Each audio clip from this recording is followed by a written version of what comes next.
Hey everybody, welcome back to Premium Picks. Today we are going to break down UFC Fight Night, Edson Barboza versus Lerone Murphy. Sorry about that. Just to let everybody know, I apologize right now about last week. We did cut the video early in the week, and my frickin' kids broke like their fourth computer in like 4 years. Fucking Roblox, whatever the hell they play, they break everything. We did cut the video. I apologize we didn't get to upload it on time, but we're back and let's find some spots here. First fight of the night, we got Emily DuCote versus Vanessa Demopoulos. These girls are kind of spitting images of each other, to be honest. For me, what sticks out about Vanessa? Well, she was a stripper and she likes to jump in the fucking commentator's arms after her fights. But honestly, at these odds, like I don't see why Emily DuCote is like a 3-1 favorite. Like she is a low volume striker at best. I don't even know how to describe her. She's fairly well rounded. Um, I don't like her. I don't think she's a fantastic striker. She lost to Angela Hill, where she was just backing up the whole fight, doing absolutely nothing. And then Vanessa Demopoulos. Listen, I don't think she's great at all, but at 3-1 odds, like I think this is a close fight, and I think Vanessa might have more dog in her. Like she might not be the better fighter, but she might have a little bit more grit. She's obviously overcome some adversities in her life. Um, I don't know. Like honestly, low level fight. I'm not saying to pick Vanessa, but I'm saying 3-1 odds don't make sense. I think this is a fairly even fight that is almost destined to go the decision. What do you think? Well, it's destined to go to the decision. I'll say that much. But the low volume striker part, I kind of disagree. She was low volume in that fight you brought up, Angela Hill. But in the other three fights, she 116 against Jessica Penne, 112 against Lupi, and 117 against Ashley Yoder. Vanessa Demopoulos hasn't even come close to 60, 70 strikes. So she won a fight getting taken down 5 times last time. A very shady fight. And she landed 31 significant strikes and got taken down 5 times and won a fight. That is the shadiest of all shady. I'm not a big Murata fan, but like if you bet Murata that night, you got robbed. She Absolutely. did nothing on the ground, though. She did nothing on the ground. I agree she did nothing, but Vanessa did nothing anywhere else. I know. You're And right. if she dogged it up and say that was like excuse me, say that was 70 significant strikes, which is a low. Say that was 70 significant strikes and she got taken down 5 times. You can see, like fuck it. I think she does nothing. She backs up. She does have the dog in her, but it's Caitlin Chookagian sort of punching, if you know, punching air. Not too much technique behind it. I don't like her in this fight. I don't like the odds, but I think DuCote wins on volume. Nothing more than just straight volume. She's got dog in her too. She's getting her ass kicked by Angela Hill. She did back up, but she was right up in there. Like, you know what I mean? She took a beating for sure. Take a beating. She could take a beating. So I don't think Demopoulos can give her a beating. We'll put her in stripper guard or something like that. Like, fuck, I don't know. Anyway, All right, there you have it. Next fight of the night, we got Alatangheili versus Clayton Rodrigues. This is a strange one because Clayton Rodrigues at his best looks like amazing. Like he's a fucking ball of muscle. Like he's a freak athlete. I'm sure he hits hard as fuck. Like he's strong, he's fast, he's all the things. And then at his worst, he looks terrible. Like almost like a flake. Like he I don't know, he just gets himself in bad positions. Obviously losing to Basharat, no big deal. Like there's no shame there at all. But like CJ Vergara, like should not. I don't know. I don't think CJ Vergara is very good. It's not a good look.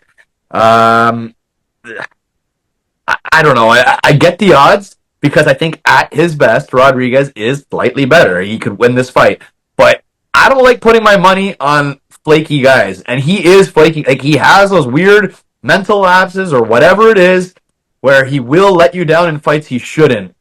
So the pick will be Clayton Rodrigues, but I'm not so sure I'm putting my money on him. What do you think? I can see why he's the favorite. He's the favorite because he throws more volume. Other time he's a weird guy. Like he'll win fight by wrestle fucking a guy for the whole fight. Then he'll win a fight by outstriking a guy for the whole fight. So he's never really put the whole game plan together. To be honest with you, from what I've seen. Anyway, I can see why Clayton's the favorite volume guy right here. I favor him because of volume as well. He should be the busier guy. But, but, it's not going to surprise me if Haley wrestle fucks him and holds him down for 3 rounds. It's not going to 100%. surprise me. I don't think Alatangheili can outstrike Clayton. And we're not looking at 2 technical strikers here. We're looking at Clayton Rodrigues, who likes to wing punches and throw them in bunches, and then Haley likes to pick his shots, sort of thing. That's how this is going to be. Like, Haley's going to lose a striking battle because he's going to stand back and wait to counter shot all the time while he lets Clinton run the show, right? But what if he employs wrestling, dude? What if he takes him down? I've seen Clinton get held down for pockets of time. So And he shouldn't. He's fast and he's strong. He shouldn't, but he does. That's what I'm saying. He does. It's for like like when a guy gets held down for like 10 seconds, it's 15 seconds, it's cool, like whatever you get time to make up for the round. But when you get held down for minutes at a time, I know, man, it's tough. And he shouldn't get held down because he should have good scrambles. But yeah, I'm gonna pick Clayton because of volume 2, but I'm not betting this fight. Because actually a lot of people say like it might go under because Clinton always has these under fights, but this one might get drawn out, I think. He does a drawn out plan. The best way to attack this is to go over 1.5, maybe over 2.5, depending on what the odds are when they drop. I think everyone thinks it'll be under because Clayton might have no heart, man. Like he does dumb shit. Right, but then Haley doesn't really get finished, right? He's losing against higher level guys, Gutierrez, Casey Keeney. Like, these are the guys that Haley is losing to, right? Because he gets out volume, don't get me wrong. But do you put Clinton in that sort of, like, echelon of fighter? Not even Casey Kenny, and I didn't really like Casey Kenny. But, it is what it is. Yeah, I might change later on in the week, but this one I'm not too... I take Clayton for now. Volume is why I say this. Like, this is one of these cards where, truthfully, like, I don't really like any of the favorites. Like all the underdogs are tempting. Like, I'm not saying to pick them, but they're tempting. All right, next fight of the night, we got Pinheiro Rodrigues versus Ariane Carnelossi. Rodrigues 9-1, known mostly as a striker. She just got grapple fucked by Jillian Robertson. I mean, it wasn't terrible, but she kind of, I don't know, her takedown defense left a lot to be desired. I found that she kind of got tired and slowed down, period. I'm not as big on her as everybody else seems to be. Everybody seems to think like she's some lethal striker or something. I don't even think she's that, really, to be honest. Ariane, also kind of known mostly for knockouts, for finishing people with strikes. I mean, look at her; she's built like an absolute bodybuilder. But I can see the path here being by taking her down, gassing Pinheiro Rodrigues out. I mean, I think Ariane's going to be the girl in better shape here, the more physically strong person. I think if she was smart, she could utilize that wrestling and grind out a decision. Because I don't think she's going to knock out Pinheiro by any means. I don't see that happening. I think this is another fight like all the overs. I think it's probably going to decision. And I think the line might be wide. It's another one where I don't like the dog by any means, but it's tempting. I think the fight is close. I think it's going to be fairly competitive. What do you think? Carnelossi can't wrestle her because she's going to gas out. That's what she does. She spends too much energy in the first 2 rounds. She'll gas out. I was high on Rodrigues. She looked like a fish out of water against Jillian. This is a different fight, though, because Carnelossi is known more as a striker. 2-year layoff is a very big red flag, too. Coming off of back surgery, very big red flag, too. So, like, what kind of shape is she really in? How much has she been training? Obviously, she looks like a fucking bodybuilder from Atlanta, from Metropolis, or wherever the freaking, that's what she looks like. But she's going to be slower here. She's going to pack more punch, though. Is she going to be the better wrestler? Pierre was not the better wrestler against Jillian Robertson, but some of her previous fights, she has been the better wrestler. And when she is the better wrestler, she does better. Like when she was a better wrestler against Sam Hughes, won that easily. When she's a better wrestler against Kay Hansen, won that easily. Same thing with Vanessa Machado at Dana White Contender Series, 3 takedowns. So when she can dictate the grappling, is when she's going to be good, right? Carnelossi, it's 2-year layoff. already a gasser. Maybe the first round stays on its feet, and then what? Carnelossi's takedown defense is sitting at like 8%, right? 8% So, I mean, she got taken down 8 times by Lupi, and she got taken down 3 times by Liang Na. So, as bad as Liang Na is, she has pretty good wrestling, and if she had sort of a gas tank, she would actually be a good fighter. Though, but Carnelossi gets taken down all the time. She's not going to do the taking down here. When Pinheiro can use her ground game, is the only time she's good. I think she can use her ground game here. Should be good. I don't like the number on her, but Carnelossi is not the girl I'm going to bet against her. I learned my lesson. Jillian Robertson types, anyone with those sort of skills. She can't handle it. She gets overwhelmed. But Carnelossi, it's the power coming back at her. She's just got to make sure she doesn't get hit in the first round. Alrighty. Moving on, we got Abus Magomedov versus Warley Alves. I think a lot of people are going to be tempted to bet Warley Alves because Abus has looked so bad his last few fights. But I mean, this really is a fight he should get right here. I mean, Warley Alves has won one fight in the last 5 years. He's kind of a scary guy. He can hit hard. Sure, he has a chance to score a knockout. But he's almost kind of a guy that needs to get an early knockout too. Like I think Abus, you can tire him out and you can beat him late. If you can drag that fight on, Abus is shown to fade big time, and that seems to be the way you can beat him. If you can drag him out, he'll start to fade. Maybe he doesn't have the heart and chin that he should have or whatever. But Warley Alves isn't a guy that's going to drag it out. So this is a fight Abus has to win. If he can't win this fight, seriously, like, he's on the chopping block. It sounds ridiculous. It would only be 3 losses in a row, but like, it would be 3 bad looks in a row. I think Abus should win this fight. I don't like him at minus 300. I think that's crazy. Coming off the performances he's had, he should not be warranted at minus 300. But he should win this fight. He should. He should not get sparked early. And barring him getting sparked earlier, I think he wins the fight. What do you think?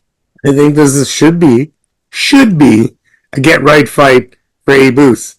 I think they look down the roster and they're like, hey, who the fuck can this guy beat? Let's pick Warley Alves. Mind you, Warley Alves hasn't been fighting like crap. It's been Ikram Aliskerov, Nicholas Dalby. Who else did he get knocked out by or finished by? I can't remember. But yeah, he's not been finished. Jeremiah Wells beat him and Randy Brown. So by no means has Warley Alves been up against some crappy competition by any means, right? You know what I mean? So like you said, if Abus can't get right here, then what? He should be the faster guy, maybe not the more powerful guy, but he should be the more technical guy. Should have the better gas tank. I don't know though. This is a tough number to put on Abus. Exactly. That's the problem. And that's a tough number to take on Warley as well. Like plus 240 for maybe the round, because that's what you get out of him, right? So I don't know.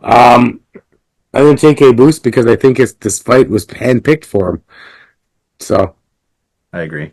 All right, moving on. We've got another ladies' fight. We got Tamires Vidal versus Melissa Gatto. A lot of women's fights here, eh? it is gross. I mean, Gatto's loss to Lipski is better than anything Vidal has done. I mean, Lipski has really turned the page these last couple of years, and I know she just lost again here the other week, but she's really proven to be a very tough chick. Like, she's a problem on the feet, and she's kind of gotten over that terrible takedown defense she used to have. And Gatto still took her to a fairly competitive close fight recent enough. And I think that is more than anything Tamires has done.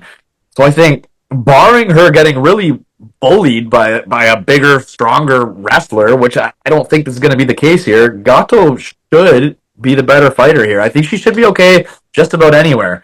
So I do pick Gatto. Again, I don't love these women's fighters that are minus 200 or better, like higher. Like when you're that big of a favorite at this low level, doesn't make sense for me to bet it. But I do think Gatto's the better fighter here. What do you think? Well, I think she has the better striking. She's developed the better striking in her time in the UFC. She also has faced the better competition and has had more competition in the UFC. Remember, she beat Jerry Eubanks. Oh, look, three fights ago. Her loss to Lipsky and Cortez. Or Tracy Cortez is a top 5 fighter in this division, I would say so.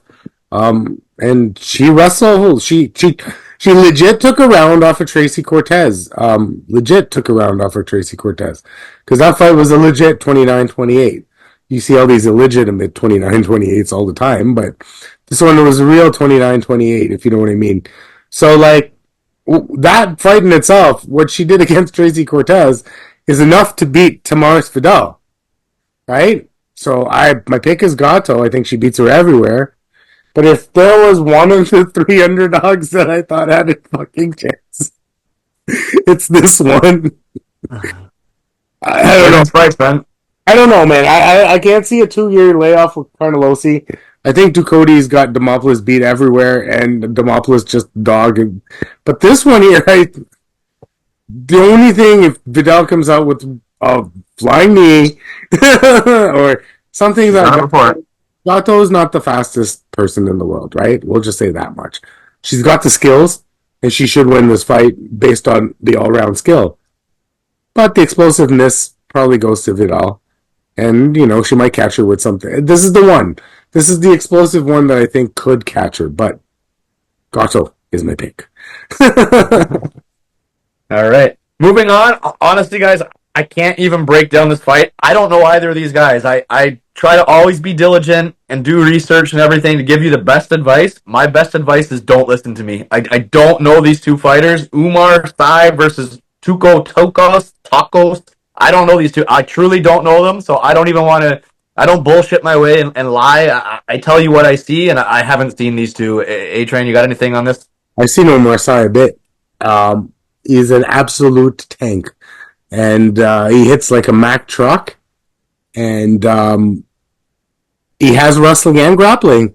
And he's been in the distance before. And he kind of tired, but didn't tire. Right? You know what I mean? You know, like a Pantoja or one of those sort of fighters that they look tired, but they're not tired. And this guy still hits like an absolute truck. Obviously, as the fight progresses, the power. Hey, you just described Dricus Duplessis. But that's what this guy is. The other guy, Tokkos, is he's coming off a loss on the road to UFC. So oh fuck, I didn't know this. It says they're heavyweights too, so it should be exciting at least. Honest to God, this is one of those things. So it's both pretty much a debut here.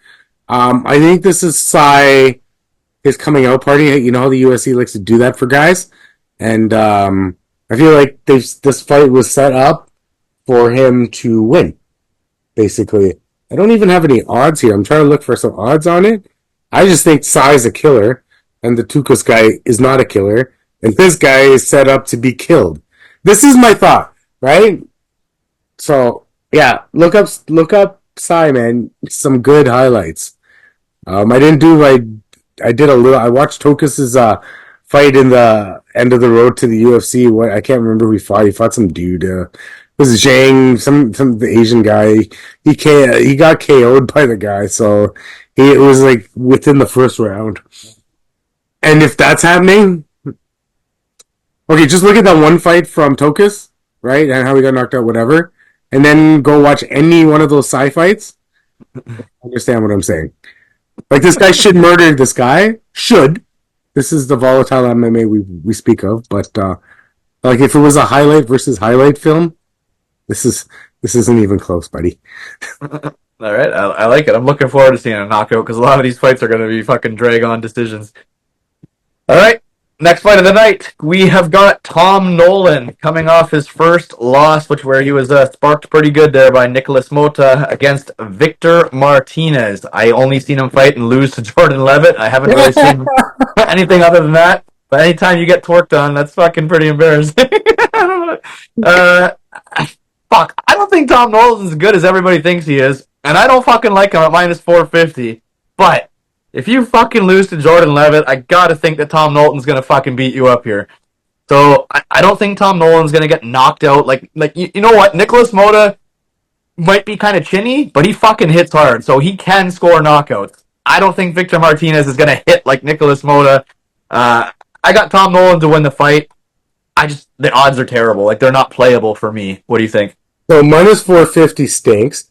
Tom Nolan, I re-looked at that fight. I think he took Nicholas Mata a little bit too lightly, and he wasn't very pristine with his striking, and he just went after it and he just stuck his face out there and like he got knocked out. Right?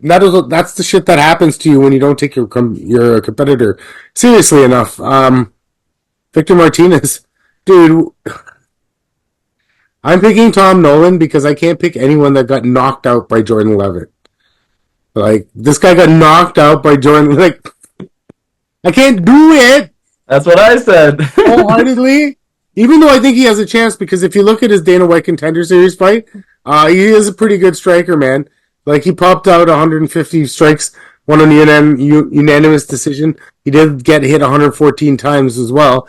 Maybe that's why Jordan Levitt is able to knock you out, because your striking defense isn't that good, because you're hitting 150 times, but you're getting hit 115 times. That kind of sucks, right? So honestly, though, like this comes down to like you got knocked out by Jordan Levitt. How can't Tom Nolan knock you out? I don't know. I don't know. I'm not big on this fight. I'm picking Tom Nolan.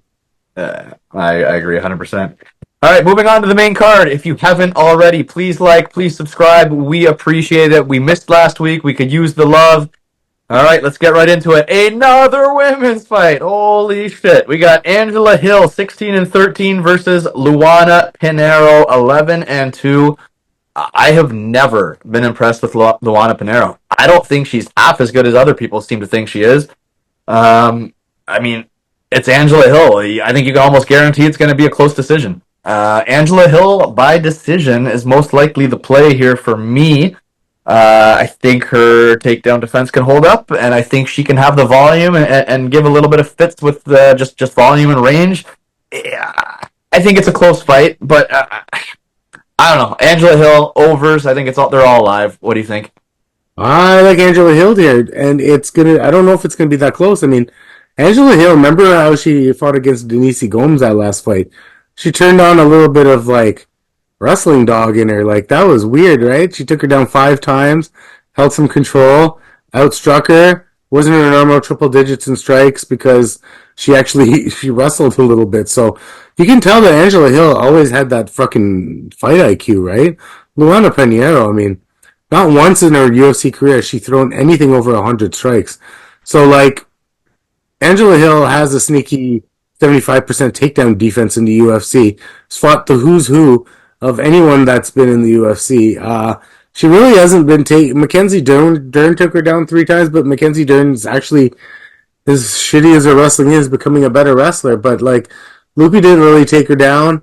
Emily DuCote couldn't do anything against her. Denise Gomes, power wrestler. We bet Denise Gomes a few times. You know what I'm saying? Couldn't take her down. I bet Angela Hill in that fight because she was a big dog to Gomes. That was the only reason I bet her in that fight. So she's a small favorite here, minus 138. And I can see value on that because Pinheiro, I mean, she fought that Watterson fight where I had Watterson, and I thought she lost that fight. She just lost to Hebos. She got outdone. She's winning fights against Sam Hughes because she took her down in the 3rd round. I was striking her 60-53. She's winning fights against Random Marcos because she took her down 5 times. And there was a DQ, and I think Marcos was turning the frickin' tide in that fight if you go and rewatch it. So, she kicked her off while she was, took her down. She kicked her off while she was on the ground in the face or something like that. And they're like, and you could, it looks like, it was like fucking Aljo 2.0. To me, at least I thought so. So, man, no, there's no dog. I like Angela Hill here, man. I think she's actually got her beat everywhere. I mean, age doesn't even look like she's catching up with her. Angela looks in good shape. The fight IQ is the key, right? And, yeah. So I'm going to go Angela Hill. She's probably one of my stronger leans. I'll take her by decision because the chances of this finishing is like, you remember when she fought like, what's her name? The Brazilian girl that just fought for the title. And she was, rocked in the 1st round. Amanda Lemos. Amanda Lemos cracked her right in the face 1st round. She was stumbling around like this. Didn't even get finished then. I think it was her. So, but anyway, so Angela Hill by decision. Angela Hill and all the overs in this fight. I don't remember her fighting Lane Mush. I remember her fighting Mackenzie Dern, and she actually got beat up pretty good that fight. But Mackenzie's so weird. yeah, don't look into that. All right, next fight of the night. This is actually an important fight for Adrian Yanez. We got Adrian Yanez coming off a brutal another loss. Martinez leg kicked him to death, finished him with leg kicks, and he's taking on Vinicius Salvador, who's the most awkward fucking striker in the world. If you watch this guy fight, he's so fucking weird, man. Like I thought he was just so terrible. Like watching him, like this guy's horrible, but he actually has a lot of knockouts. So if Adrian Yanez, if his durability is gone, if his chin is gone, maybe Salvador can chin him. Other than that, like this should be a Yanez get right fight. He should not get leg kicked to death like he did against Martinez.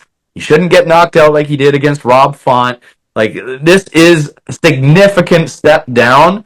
And if he can't get past Salvador, like this might be the again. I hate saying it because I don't think Yanez is old or like, and I used to be a huge Yanez fan. I thought this guy was going to be a big thing. He let me down against Font. I picked him in that fight. So I have to go with my boy Adrian Yanez. But if he can't get past this, I can never bet him again. But in a fight that should be 100% on the feet, I can't. I don't know. Unless this awkward fucking lanky striker does some weird shit and knocks him out, I just can't see any other way he wins this fight. So I have to pick Yanez here. What do you think? It's the leg kicks that he's susceptible to. His chin's pretty decent, so he's got the cleaner, crisper boxing by far. He's got the better striking overall. Salvador's got a little bit of a ground game. But like, let's put it this way: this is the same Salvador that just lost to C.J. Vergara, right? Got outstruck 190-88 to C.J. Vergara, and then the fight before got taken down 3 times by Victor Altamirano. And these are guys we're completely fading all the time when we're making our breakdowns, right? Um, Yanez won't get taken down. Salvador probably has a better grappling game, but he won't get taken down. 100% takedown defense, and like if you ever watch the way he does it, it's really good. He has a good base. He has good hips. He's got the cleaner boxing. I'd love him to throw some more volume, because if he threw some more volume, then these fights won't be close. The fight against Davy Grant was damn close, right, man? Like I thought he almost could have lost that fight against Davy Grant. Like Randy Costa had him on skates in that first round until he knocked him out. Tony Kelly he owned. But yeah, so man, Yanez, man, I need more volume out of him, because these Davy Grant he threw 100, right? But Davy Grant threw 98. Costa is 64. I mean, 35 against fucking Tony Kelly. It's just at some point. Yeah, but those were knockout wins. Those were quick knockout wins. Yeah, I know, but he's just so lulling sometimes, right? Just so precise with his punching that he just relies on it too much. But just rely on his skill. He has a good chin, right? I mean, he ate a lot of punches in that Randy Costa fight. He didn't eat much in the Rob Font fight, but he took a step up and it might have been too quick, right? That happens to a lot of fighters, right? I don't have anything about the leg kick loss there to Jonathan Martinez. That's a tough one. He got destroyed that fight. Yeah, got destroyed that fight. But hey, man, that's what happens when you don't check leg kicks. That's Conor McGregor, right? So it is what it is. I think this is a get right fight for him. If it's not, he's got to reassess his career. To be honest with you, this is the same type of fight I'd like a boost. Get right, Adrian Yanez, I think all day. Yeah. All right, moving on. We got Ramiz Brahimaj versus Themba Gorimbo. Brahimaj 10-4, all 10 wins by submission. If he can't submit you, he loses. That's just as simple as that. That's how his fights go. If he can submit you, he wins. If he can't, he loses. I don't think he's going to submit Themba Gorimbo. I think this fight doesn't even make sense. I don't like it. I think it's going to be a boring fight. I don't even get it. Like, you're moving Gorimbo up on the card, the main card, to the featured fight. It just doesn't make sense. I don't know. Either push the guy and give him a name, or keep him in the prelims, because the fight just doesn't make sense to me. Brahimaj couldn't submit a very old Court McGee a couple fights ago. So if he couldn't submit an old Court McGee, I don't think he's going to submit a young, probably way stronger Themba Gorimbo. So I'm going to say Gorimbo either grinds him out, beats him by decision, or knocks him out even. Like nothing would surprise me. Either way, I think Gorimbo's pretty safe here. I don't think he's going to get caught in a choke or anything like that. What do you think? I think Gorimbo's the better all-round fighter in this fight. I think Brahimaj might be the better ground fighter, but Gorimbo, everyone will be talking about the AJ Fletcher fight, the AJ Fletcher fight. Let's see. That was his UFC debut, and what has he done since? Right? He's gotten better. These odds, man. This is what got me. I texted you today. -138 for Gorimbo. Jesus, man. I think he wins a lot better than 50, 60% of the time. Maybe even 70% of the time, 80% of the time. Brahimaj is a one-trick pony. Remember what Max Griffin did to his ear, right? Was that him? Yeah, the guy with the blown-up ear and it just fell off on the side of the fucking cage. Yeah, Brahimaj. I'm pretty sure it was Max Griffin. But anyway, I think Thurmbo Gorimbo rolls here, to be honest with you. Rolls. And yeah, I'm going to put a decent-sized bet on Gorimbo because I think this is him. Yeah, Max Griffin is the one that elbowed him in the ear. But anyways, yeah, man, I like Gorimbo here, and I'm going to parlay him probably with something to make it plus money and put a decent amount on that. I like Gorimbo here. I really do. I don't know why he's at -138. What am I missing? I don't get it. I mean, unless he's got suspect submission defense, but I think he's too strong to get subbed here, I think. Yeah, what am I missing? All right, moving on to the co-main event, we got Chaos Williams 14-3 versus Carlston Harris 19-5. Harris, I mean, at first glance, this looks like it's. I like Williams. When I see the odds only -138, I'm like, well, how does Harris usually lose? Well, if he can't get that submission, you think Williams should be the better striker here? Maybe. I don't know, the more powerful, harder hitter? Maybe. But then you look closer at Harris. In the last 5 years, he's only lost to Shavkat Rakhmonov. That's it. And he just beat a guy who's almost a spitting image of Chaos Williams. I mean, Jeremiah Wells, I mean, I wouldn't say spitting image. Wells probably likes to wrestle more than Williams. Williams will want to probably keep the fight standing and land the big punch. And the problem here, as much as I liked Williams when I first looked at it, Williams has a tendency to be super low volume too. So that scares me. I don't know. The odds make sense to me. In fact, the odds are tempting to take Williams. If he would just let his hands fly, I would like Williams in this spot. That's my initial thought. What do you think? Up until the last fight where he fought Rolando Bedoya, which we thought he didn't look that great in, that was the first time he's eclipsed over 100 strikes in this entire UFC career, right? So, I don't know. That's a tough one. I mean, Carlston Harris has won unanimous decision against Jared Gordon by taking people down, but Chaos Williams has a pretty good takedown defense.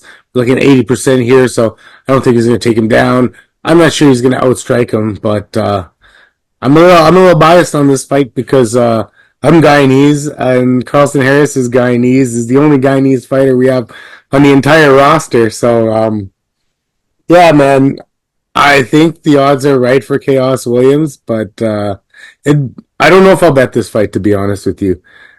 Just because I want to see my Guyanese brother just win a fight, It'd be nice to see him then that comeback against Jeremiah Wells after losing every second of that fight. I bet him in that fight like an idiot, but I was pretty happy to see him win that fight. But yeah, man, I'm gonna go with Chaos because of they screwed me on these odds. I wish it was wider so I can put a bet out on Carlston Harris, but Chaos should have him covered.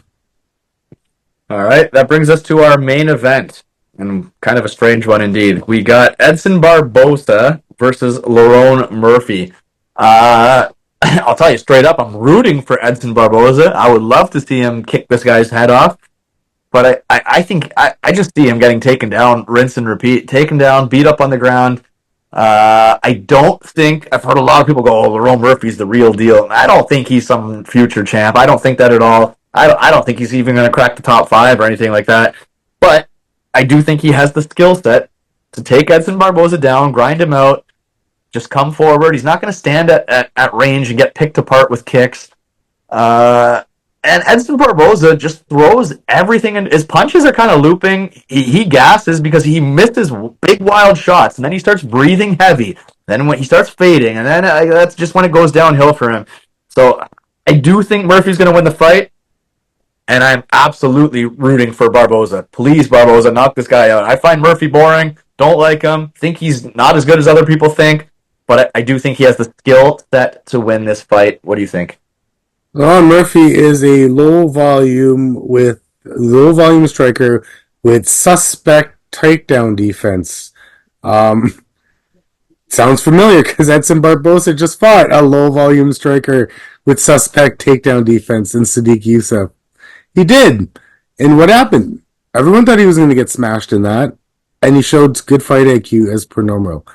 Lerone Murphy, man. So what is he going to? You think he's going to take him down? I don't know, man. He doesn't take. He took down Josh Cooley 3 times. He took down Douglas Dianjarge once in a decision. Ricardo Ramos once in a KO, so that's not bad. He got taken down 6 times by Zubair Tugugov, 5 times by Mac 1, 5 times by Gabriel Santos. Gabriel Santos is the only one of those 3 that's like actually pretty good. Mac 1 and Zubair, whatever, but he got taken down multiple times. Edson just finished taking down Yusuf 3 times. IQ's there. Edson's getting older, so I don't think it's just that same Edson.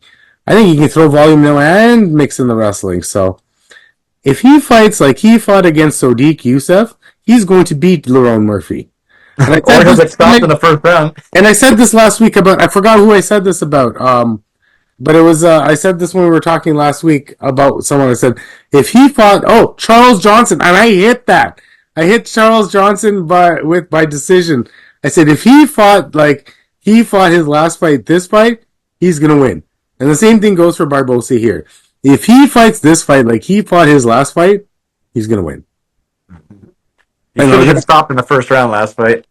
A little bit, but it didn't. He still won. So, whatever. Put it this way. I'm not going to put this fight on parlay. I'm not going to parlay this fight. I'm not going to do anything with it. If I win something during the day or during the card, I will hit Edson Barboza. The same way I hit Ferreira, and I told you guys to do it. Nobody listened. And nobody listened. I said... I was texting you when I said the odds are too wide. I said Ferreira. And I told you what happened. I said that it dropped 200 points in less than 30 minutes. I go, something's up. Somebody with a lot of money threw it on Diego. I will look in. I always take those sort of things, right? So I take them for granted, that line movement. So if somebody with a lot of money thinks Diego's going to win, no one's going to. And it had to be a substantial amount of money for the books to change that much. So, like, we're talking millions here. Just went in Diego in no time, right? So, hey, those are the things you watch, folks, when you're just watching things live. If you can't watch it live, like Coach didn't watch it live, so I wouldn't bet on anything that I can't watch live. Yeah, I hear you. All right, guys, there you have it for this fight night. Again, not the greatest card. There's a lot of women's fights, but I mean, hey, there's some tempting dogs, and there's some favorites that, like, slight favorites that should be bigger. So there are some spots. Hopefully, we all smash. If there's anything you really like, anything you really disagree with, let us know. Let's hear your thoughts on it. And other than that, let's make some money Saturday night, and we'll get ready for the next pay-per-view. We'll talk to you guys soon. Have a good one.